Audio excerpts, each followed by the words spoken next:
Hey everybody, welcome back to Extra Time. I'm Greg Lawless alongside Shep Messing and Jason the producer. Act 3, hunting down the playoffs. Basically, the playoffs are getting tighter and tighter every week, as we always discuss, it seems. And this week, a lot of big games with playoff implications. The biggest one, or one of the biggest ones, Toronto going out to Los Angeles. Shep, you've been on the Toronto bandwagon since the beginning. You said they were going to go to the final. LA struggled this past weekend at home. Toronto has a guy like De Rosario who could do similar stuff against the LA defense. Yeah, this should be a great game, and I do like this Toronto team. I love the Galaxy team too, but I think the added piece for Toronto, de Guzman. This should be his first game. This is a remarkable player because he's atypical for a deep holding midfield player. He can get forward, but create. We haven't seen him play yet in MLS. And it's amazing sometimes, and I've been thinking about this with de Guzman, where players come in with a lot of hype, and then they don't necessarily perform to the expectations that we think. Valid point. I have no question that de Guzman will not fall into that category. Okay. He's young, he's sharp on the ball, he's energetic. It's going to give Toronto the leeway to maybe push De Rosario up top instead of keeping him in the midfield. You have Amado Guevara, have Sam Cronin, have Cole Robinson if he's... They have an interesting mix in the midfield in Toronto, and I wonder what this does for it, because De Rosario has said that he likes to play attacking midfielder. Well, they have Guevara there now. It makes sense almost to push De Rosario up top because they need to score goals, and they're not scoring goals, frankly. I mean, O'Brien White scored a good one this weekend, but it hasn't been consistent from any of their forwards. But then you also look at the LA defense. I mean, this is a chance, I think, the way the LA defense played this past weekend especially, you have a chance to really do some damage against that. It's almost unlucky for Toronto that LA had that meltdown against Dallas because Bruce Arena saw it. You know, this week is all going to be about fixing that problem. That's true. So I totally agree. He's not letting that happen. It's a bad time for Toronto to go in there. Bruce Arena will have that team motivated. He'll have them organized. I think it should be a great game. Well, a big game at the top of the Eastern Conference is Columbus at Chicago. The Crew, they're firing on all cylinders right now with the win against Houston last weekend. Chicago getting a draw out at Salt Lake, 1-1. Chris Rolfe getting on the scoreboard there. Can Chicago show that they're actually contenders for the Eastern Conference here? I think Chicago has issues. I do.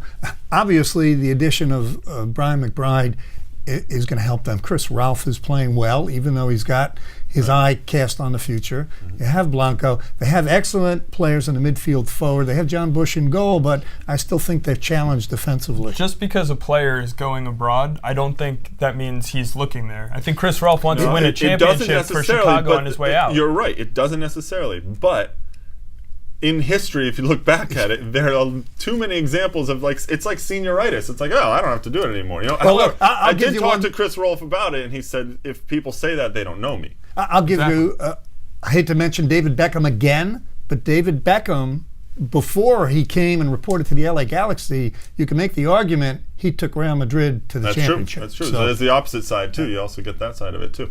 Well, I mean, looking at this game a little bit, though, Columbus, you know, they go into Chicago. You think they're going to get the win? I think these teams play very close games. They tied twice already this year. I think it's going to be a low-scoring game because they're both well-organized. Right. What's going to make the difference? You know, it could be Blanco drawing a PK or, you know, Schelotto finding that one through ball.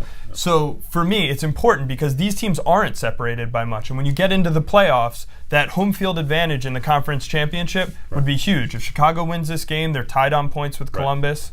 If you play against the Columbus Crew, you better be able to defend set pieces. And defend for 90 minutes, too. Well, not only the MLS standings are tightening up, but so are the ET Cup standings. Yes, the ET Cup is back, and it was a big week for Jason. You made up some ground, and you made it very, very tight now in the standings. Jason, last week you picked 2-1 Toronto over Colorado. Right. Had the margin of victory right. It was 3-2. Yeah, the good thing is it made for an exciting game. That's so true. I'll take that. It was a great game. Shep, not quite as fine a performance. You picked 1-0 LA over Dallas, and it ended up 6-3 Dallas over LA. Well, I'm sure I felt about the same that Bruce Arena did. So I got blown out. I'd rather be blown out than lose a nail-biter at the end. Well, that's the way it goes. I picked RSL 2-1 over Chicago, and it ended up 1-1. I needed Salt Lake to score another late goal, and they weren't able to do it. That could have been devastating for Chicago if it did happen. It would have been, but it would have been great for me. Well, let's get to our picks this week. And Jason, we're going to start with your pick. I think you went with Chivas at Seattle. Is that correct? And that is actually the impact game of the week here at MLS. Yeah, definitely the biggest game of the weekend, if you ask me. The way that I see it, I really don't think Chivas has been playing well. I think they took advantage of a beleaguered New England team without Shaw Reed-Joseph. I don't really put much weight in that victory. I think Seattle has it 2-0. 2-0. Shep, what do you think? I'm just very upset that he's picked the same game I did and the same team. I was going to come back with the LA Galaxy because I think they will rebound from that shocking loss. I also have Seattle. I do think they could shut down Chivas. And you've picked Freddie Montero to go on a scoring streak, so I'm picking Seattle over Chivas. Freddie Montero goal 1-0. 1-0. Well, Shep, who vowed to never pick Seattle again after they burned him. Now I don't feel good about my pick. Well, I went a little different on this one. I've been on Dallas's bandwagon all week, and I'm going to stick with it. I'm going to say Dallas 3-1 over Kansas City. It's in Kansas City, but that doesn't really help the Wizards very much, and that defense for Kansas City will have an atrocious time trying to deal with Jeff Cunningham. I agree with that. Yeah, you do. The only advantage, or the only thing I would say is it is kind of a smaller field than Kansas City. I've heard players talk about that a little bit. That could hurt Jeff Cunningham, but not only is Jeff Cunningham fast, he's quick also, and we saw that against I think Cunningham LA. will be fine in a small field, big field. It really doesn't matter what field. I commend you for your courage, but I'm feeling better about Jason. Oh, good. Well, when I have 10 points next week, we'll see how you feel. Don't forget that earlier this week, we announced the ET Guest Reporter Contest, and you can check out our Extra Time website for all the rules, where you can send us a video of an interview you do, and you could win a trip to MLS Cup in Seattle to join us on the air. That's all we have for you this week on ET, but you can email us all the time at extratime@mlsnet.com. Join us again next week, and we'll kick it around.